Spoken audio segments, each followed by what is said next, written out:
تو میں درگتے دل کے ساتھ آیت الکرسی کا ورد کرتے ہوئے گھر میں داخل ہوا تو سامنے کے منظر نے جیسے میری سانس کھینچ لی تھی اور میرا اپنے قدموں پر کھڑے رہنا ہی مشکل ہو گیا تھا۔ وہ ایک درمیانی عمر کی عورت تھی۔ اس نے سادہ سا مگر میلا لباس پہنا ہوا تھا اور اس کے دونوں ہاتھ اور ایک طرف سے چہرہ بری طرح جھلسے ہوئے تھے، جس کی وجہ سے وہ عورت بہت ہی تکلیف میں تھی اور اس کو اتنا تیز بخار تھا کہ وہ اٹھ کر نہ ہی دروازہ بند کر سکتی تھی اور نہ ہی کسی ڈاکٹر کے پاس جانے کی اس کی ہمت تھی۔ مجھے سمجھ میں نہیں آ رہا تھا کہ اس عورت کی کیسے مدد کروں۔ پھر میں نے ایک ٹیکسی بلوائی اور جیسے تیسے اس عورت کو ٹیکسی میں ڈال کر ہسپتال لے گیا۔ اس وقت تقریباً محلے والے جمع تھے اور مجھے بہت ہی عجیب نظروں سے دیکھ رہے تھے، مگر میں نے کسی کی پرواہ نہیں کی۔ اس وقت میرے لیے ضروری اور اہم ایک انسانی جان تھی جو کہ بالکل ہی میری باجی کی عمر کی تھی، اور چونکہ میں بہنوں والا تھا تو اس عورت کی تکلیف سے جانے کیوں مجھے اپنی بہنیں یاد آئی تھیں اور میں تڑپ سا گیا تھا۔ پھر ہسپتال میں اس کا علاج ہونے تک میں اس کے ساتھ رکا رہا اور میں نے گھر اپنے والد کو اطلاع کر کے یہ بات بتانا نہیں بھولا تھا کہ میں ہر بات اپنے والد کو ضرور بتاتا تھا۔ میرے والد نے مجھے شاباش دی اور بولے، بیٹا اس کا جو بھی پیشہ ہو، مگر اس وقت وہ تکلیف میں ہے اور اکیلی بھی، تو جب تک ٹھیک نہیں ہو جاتی اس کا خیال رکھنا اور لوگوں کی پرواہ نہ کرنا، بس اپنے اللہ کی خاطر یہ سب کرو۔ خیر میں نے اس کا صحیح سے علاج کرایا اور جب اس کا بخار اترا تو وہ گھر جانے پر بضد ہوئی تو میں اس کو گھر لے آیا۔ وہ اس سارے ٹائم میں بالکل خاموش رہی تھی اور ایک لفظ بھی اچھا یا برا منہ سے نہیں نکالا تھا۔ پھر اس کو گھر پہنچا کر میں اس کے لیے کھانے کو کچھ لے کر آیا اور پھر تھوڑی دیر بیٹھے رہنے کے بعد میں نے جھجکتے ہوئے اس عورت سے پوچھا کہ اس کا یہ حال کیسے ہوا۔ تب اس نے جو کہانی مجھے بتائی اس سے میری روح کانپ اٹھی تھی۔ اس نے بتایا کہ میں ایک چھوٹے سے گھرانے سے تعلق رکھتی تھی اور عرصہ ہوا میں ایک کوٹھے پر طوائف زادی تھی۔ میں دن میں ناچ کر رات میں اپنا جسم بیچ کر مردوں کا دل لباتی اور پیسہ کماتی تھی۔ کچھ لڑکیاں مجبوری میں یہ کام کرتی ہیں، بلکہ ان سے زبردستی یہ کام لیا جاتا ہے، اور کچھ لڑکیاں جب گھر سے بھاگ تو جاتی ہیں مگر پھر کوئی راہ نہیں بچتی تو اپنی مرضی سے اس کام میں گھستی ہیں۔ میرا تعلق بھی لڑکیوں کی اسی قسم سے تھا جو اپنی حرکتوں کی وجہ سے ایسا پیشہ اختیار کرتی ہیں۔ میں بھی اس پیشے میں اپنی غلطی کی وجہ سے آئی تھی۔ 8 سال پہلے جب میں کالج میں پڑھتی تھی تو ایک لڑکے کے عشق میں گرفتار ہو گئی اور اس سے میل ملاقات کرنے لگی اور محبت کے نام پر ناجائز تعلقات قائم کیے۔ پھر جب میرے والد کو مجھ پر شک ہوا اور انہوں نے مجھے مار کر میرا کالج جانا بند کیا تو میری عشق کا بھوت مزید سر پر سوار ہو گیا اور میں اس لڑکے کے ساتھ بھاگ کر ہی ہوئی، مگر نہیں جانتی تھی کہ محبت اور چاہت بڑی زندگی کا خواب پورا کرنے کے چکر میں کس دلدل میں پھنسنے والی ہوں۔ میں جب بھاگی تھی تو اپنے ساتھ اپنی ماں کا بنا ہوا تھوڑا سا زیور اور ماں کی جمع کی ہوئی نقدی بھی ساتھ لے اڑی تھی، اور یہ مشورہ اس جھوٹے عاشق کا تھا جس سے 4 دن کی محبت میں اپنے والدین کی اصل محبت اور عزت بلا بیٹھی تھی۔ پھر جب میں اس لڑکے کے پاس پہنچی تو وہ مجھے اپنے ساتھ بس پر بٹھا کر کسی دوسرے شہر لے گیا اور فیصل آباد پہنچ کر مجھے بس اڈے پر بٹھایا اور بولا کہ وہ بس کھانے کا کچھ سامان لے کر آتا ہے، اور اپنے بیگ کے ساتھ میرا بیگ بھی یہ کہہ کر سنبھال دیا کہ چوریاں بہت ہو رہی ہیں۔ اور میں تو اس کے عشق میں پور پور ڈوبی ہوئی تھی اور اس کے سوا پورا جہاں جھوٹا لگتا تھا، تو اس کی ہر بات کی طرح اس بات کا بھی یقین کر لیا۔ پھر دن کی روشنی ڈھلنے لگی اور شام میں بدلنے لگی، مگر میرا وہ جھوٹا عاشق لوٹ کر نہیں آیا، تو میں سمجھ گئی کہ اس نے میرے ساتھ دھوکہ کیا اور میرا سارا سامان بھی لے اڑا۔ اب میرے پاس کچھ بھی نہیں تھا واپس جانے کے لیے، کرایہ بھی نہیں تھا، اور اگر ہوتا بھی تو کس منہ سے واپس جاتی۔ اس پریشانی میں بیٹھی رو رہی تھی کہ ایک عورت نے آ کر رونے کی وجہ پوچھی، اور جب میں نے سب بتایا تو اس نے مجھے ایک کام کی پیشکش کی کہ اس طرح مجھے کام بھی ملے گا اور رہائش بھی، تو میں نے فوراً حامی بھر لی کہ اس کے سوا اور کوئی چارہ نہیں تھا۔ پھر جب میں اس عورت کے ساتھ کام کی جگہ پہنچی تو معلوم ہوا کہ وہ کس کام کے لیے مجھے لے کر آئی تھی، مگر میں اب کچھ نہیں کر سکتی تھی۔ نہ میرا کوئی گھر رہا تھا اور نہ کوئی ٹھکانہ۔ ان سے بچ کر جاتی تو مفت میں کسی بھیڑیے کے ہتھے چڑھ ہی جانا تھا۔ بھلا ایسے دور اور حالات میں مجھے کون چھوڑتا اور کیسے میں محفوظ رہ پاتی؟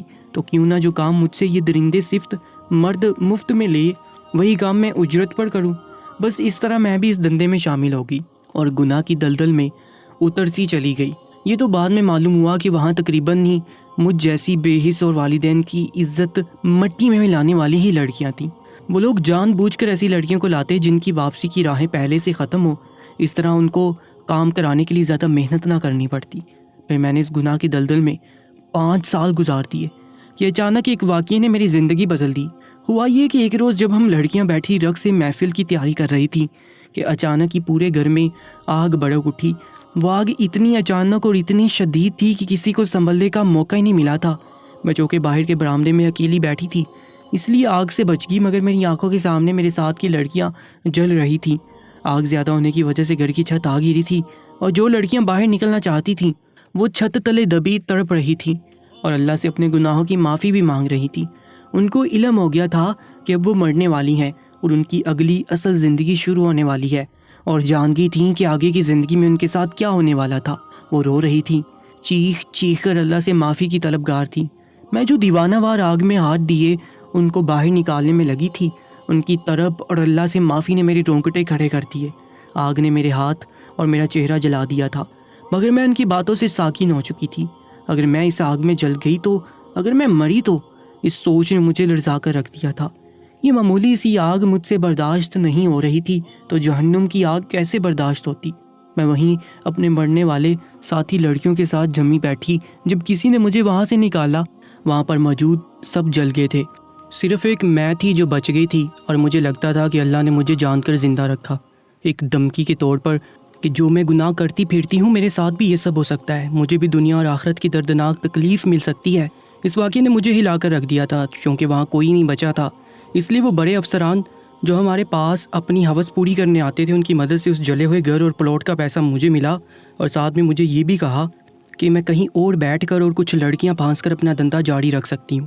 مگر میں بہوش میں آ چکی تھی، اس لیے ایک رات وہ سارا پیسہ لے کر چپ چاپ ایک دور کے علاقے میں گھر لے کر آ بسی تھی۔ میں چاہتی تھی کہ اپنے گناہوں کی معافی مانگ کر نئی سرے سے ایسی زندگی گزاروں جو صرف اور صرف میرے رب کے بتائے گئے احکامات کے مطابق ہو، مگر یہاں کے لوگوں کو جانے کیسے میرا طوائف ہونے کا پتہ چل گیا، اور سب نے مجھ سے شدید نفرت اور کراہیت کا اظہار کر کے مجھ پر یہ باور کروا دیا کہ میں جو گناہ کر چکی ہوں اس کی معافی مجھے نہیں مل سکتی۔ میں کچھ بھی کر لوں مگر اب ہر حال میں جہنم ہی میرا ٹھکانہ ہے۔ اس بات نے میرے اندر اذیت سی بڑھ دی تھی، اور پھر تم آگے، تمہاری نماز کے بعد قرآن کی تلاوت سے میرے اندر غصے کی آگ بھڑکنے لگی تھی کہ اگر میں نہیں بخشی جا سکتی تو تم کیوں بخشے جاؤ، اور اس ضد میں میں تمہیں سچ کرتی رہی تھی۔ اتنا بول کر وہ عورت رونے لگی تو میں نے اس کو پانی کا گلاس دیا اور بولا کہ لوگ کون ہوتے ہیں یہ فیصلہ کرنے والے کہ اللہ آپ کو معاف کرے گا یا نہیں؟ یہ آپ کا اور اللہ کا معاملہ ہے۔ آپ اللہ سے معافی مانگتی رہیں اور نماز قرآن کو اپنا وتیرہ بنا لیں۔ اگر اللہ نے آپ کو زندہ رکھا تو یقیناً وہ رب آپ کو مہلت دینا چاہتا ہے کہ آپ اپنے گناہ سدھار لیں۔ میرا اتنا بولنے پر اس عورت کو جیسے سکون سا آ گیا تھا، وہ مسکرانے لگی تھی۔ میں اس کو وہیں چھوڑ کر اپنے گھر آیا اور اپنا سامان باندھنے لگا، کیونکہ مجھے معلوم تھا کہ یہ زمین پر بنے خدا ہم مجھے اس محلے میں نہیں رہنے دیں گے۔ ظاہر ہے میں نے ایک طوائفہ کی مدد جو کر لی تھی۔ میں رزق کمانے کی خاطر گھر اور شہر سے باہر نکلا تھا کہ کما کر اپنے باپ کا بوجھ ہلکا کر سکوں، اور اتنا کر سکوں کہ جس سے میری ماں میری 5 بہنوں کی شادیوں کی ذمہ داری انجام دینے کے قابل ہو جائے۔ ایک عام سے گھرانے سے تعلق رکھنے والے مجھ جیسے نوجوانوں کے احساسات سمجھ سکتے ہوں گے۔ میں زیادہ پڑھا لکھا نہیں تھا، بس ایف اے پاس تھا۔ آگے پڑھنے کی نہ مہلت ملی اور نہ حالات نے مجھے اجازت دی کہ میں آگے پڑھنے کی خواہش دل میں پالتا۔ میرے والد ایک معمولی سے کلرک تھے، تنخواہ بھی بہت معمولی سی تھی، کیونکہ میرے والد کو حرام کمائی سے نفرت تھی۔ انہوں نے ہمیشہ حق حلال کمایا اور ہمیں کھلایا۔ پہلے تو سب ٹھیک تھا، میرے والد مجھے پڑھا رہے تھے اور میری 5 بہنوں نے بھی میٹرک تک تعلیم میرے والد کی کمائی سے کی تھی۔ اس کے بعد بڑی 2 بہنوں نے سلائی کا کام سیکھ کر سلائی کا کام شروع کر دیا تھا، اور اس سے چھوٹی 3 بہنوں نے میٹرک کے بعد محلے کے بچوں کو ٹیوشن پڑھا کر یا چھوٹے سے پرائیویٹ اسکول میں نوکری کر کے اپنی آگے کی تعلیم جاری رکھی، اور اس سب سے اچھا نہ صحیح مگر ٹھیک سے گزارا ہو رہا تھا۔ میری والدہ مجھے بہت ہی کفایت شعار تھی اور بہت بچا بچا کر اور سنبھال کر خرچ کرتی تھی۔ سب ٹھیک تھا، مگر پھر ایک دم سے حالات نے کروٹ لی تھی۔ میرے والد کا ایکسیڈنٹ ہو گیا تھا، جس سے میرے والد کی ایک ٹانگ بالکل فارغ ہو گئی تھی۔ پہلے تو میرے والد کا علاج چلتا رہا، مگر پیسہ نہ ہونے کی وجہ سے صحیح علاج نہیں ہو پایا تھا، اور میرے والد ہمیشہ کے لیے ایک ٹانگ سے معذور ہو گئے۔ تب میرے والد نے اپنی نوکری سے پینشن کرا لی اور گھر بیٹھ گئے۔ میرے والد کی اس طرح گھر بیٹھ جانے سے ہمارے گھر کے حالات خاصے خراب ہو گئے تھے، کیونکہ پینشن کرانے سے میرے والد کی تنخواہ آدھی ہوئی تھی، اور ایسے حالات میں مجھے پڑھانا بھی میرے والد کے لیے بہت مشکل ہو گیا تھا۔ ان دنوں میں نے ایف اے کا امتحان دے دیا تھا اور آگے داخلہ لینا تھا، لیکن پہلے میرے والد کا ایکسیڈنٹ اور پھر اس کے بعد ان کا علاج، معالجہ اور پینشن سے میرا داخلہ نہ ہو سکا، اور ان سارے حالات میں میرا 1 سال گزر گیا اور داخلہ نہ ہوا۔ تو اس کے بعد میں نے بھی فی الحال آگے پڑھنے کا ارادہ ترک کیا اور کمانے کی سوچی، لیکن جو حالات پاکستان کے ہیں ایسے حالات میں مجھ جیسے ایف اے پاس لڑکے کو نوکری ملنا تو ویسے بھی بالکل ہی ناممکن بات تھی۔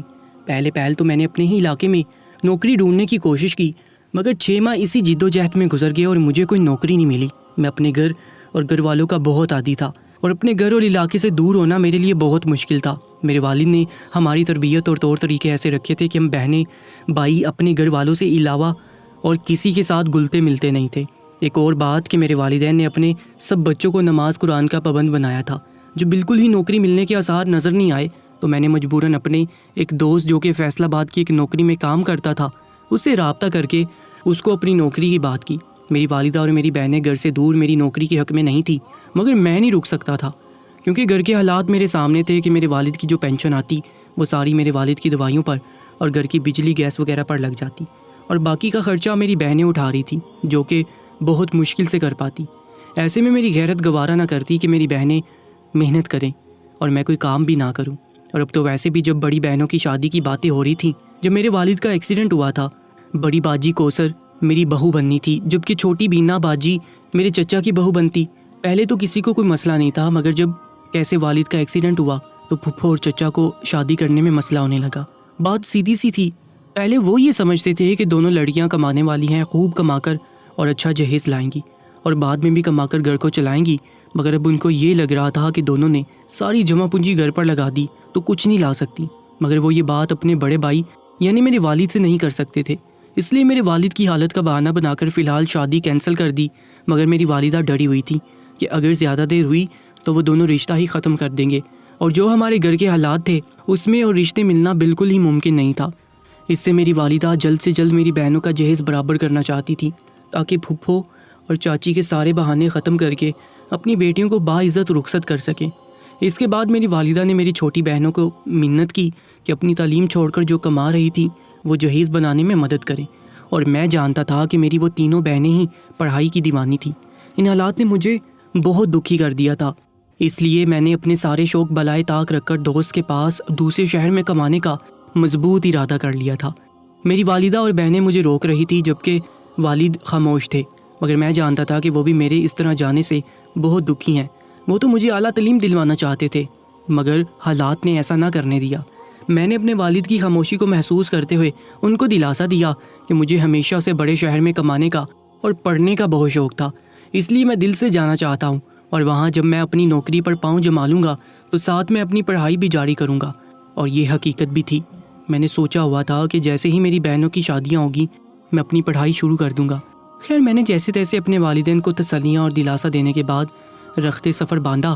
میں خود بھی اندر ہی اندر بہت دکھی تھا کہ اب اپنے گھر والوں کو مہینوں بعد دیکھ سکوں گا، مگر میں نے خود کو قابو میں رکھا اور گھر والوں کے سامنے یہ دکھایا کہ میں بہت خوش ہوں۔ اس طرح میں نئی شہر میں آ کر رہنے لگا۔ فیصل آباد جاتے ہی مجھے فیکٹری میں نوکری مل گئی کیونکہ میرے والد جواد نے میرے لیے پہلے سے بندوبست کر رکھا تھا، اور میں نے رہائش بھی اپنے اسی دوست کے ساتھ کر لی۔ اس طرح سے ہمیں کرایہ بھی آدھا پڑتا اور 1 سے 2 بلے والا حساب بھی ہو گیا تھا۔ شروع میں مجھے وہاں رہنے میں بہت دشواری پیش آتی اور اپنے گھر والوں کی بہت یاد آتی۔ دل کرتا کہ سب کام چھوڑ کر گھر کو بھاگ جاؤں، مگر گھر کے حالات میری ہمت بندھاتے اور میں کام کو چھوڑنے کا ارادہ ترک کر دیتا۔ ہم نے ایک چھوٹے سے محلے میں ایک کمرے والا گھر کرائے پر لیا ہوا تھا۔ رات کا کھانا ہم پاس کے ہوٹل سے کھا لیتے، جبکہ صبح کا ناشتہ اور دوپہر کی روٹی ہمیں فیکٹری میں ہی مل جاتی۔ اس طرح یہ نوکری میرے لیے بہت ہی بہترین تھی۔ محلے والے بھی سب اچھے تھے، مگر اس طوائف کی شہرت اچھی نہیں تھی۔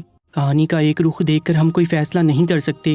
آج میں نے کہانی کا دوسرا رخ دیکھ لیا تھا اور مجھے اب اس عورت کے ساتھ ہمدردی محسوس ہو رہی تھی۔ ابھی بھی اپنا بوریا بستر باندھ ہی رہا تھا کہ میرے گھر کا دروازہ زور زور سے بجنے لگا۔ جو میں دروازے کی طرف گیا تو وہاں محلے کے چند معزز شخص کھڑے تھے۔ میرے دروازہ کھولتے ہی مجھ پر برس پڑے کہ میں محلے کے اصولوں کو پاسداری میں نے نہیں کی، اور یہ بھی ہو کہ میرا اس طوائف کے ساتھ ناجائز تعلقات ہیں، اس لیے میں اکثر اس کے گھر کے باہر کھڑا ہوا رہتا ہوں اور اس کی بیماری پر تڑپ گیا اور اسے ہسپتال لے گیا۔ ان کی باتیں سن کر میں پریشان ہو گیا۔ میں نے بہت سمجھانے کی کوشش کی، مگر وہ تو جیسے پہلے سے طے کر کے آئے تھے کہ میری ایک بھی بات نہیں سننی۔ میں تو پہلے سے جا رہا تھا، اب اپنے سفر کے لیے روانہ ہو چکا تھا، مگر میرے دل میں ایک ہی بات چل رہی تھی۔ جب کچھ انسان اچھا بننا چاہتا ہے، اچھائی کی طرف آتے ہیں، برے کام چھوڑتے ہیں، تو لوگ کیوں ان کی پرانی زندگی کا حوالہ دے کر ان سے جینے کا حق چھین لیتے ہیں؟ اس معاشرے کے اصول مجھے سمجھ آ سکے، دوستو آج کی اس سچی کہانی کے بارے میں اپنی قیمتی رائے سے میں ضرور آگاہ کیجیے گا. اپنا بہت زیادہ خیال رکھا کریں. انشاءاللہ ملاقات ہوگی نئی ویڈیو میں. تب تک کے لیے اللہ نگہبان.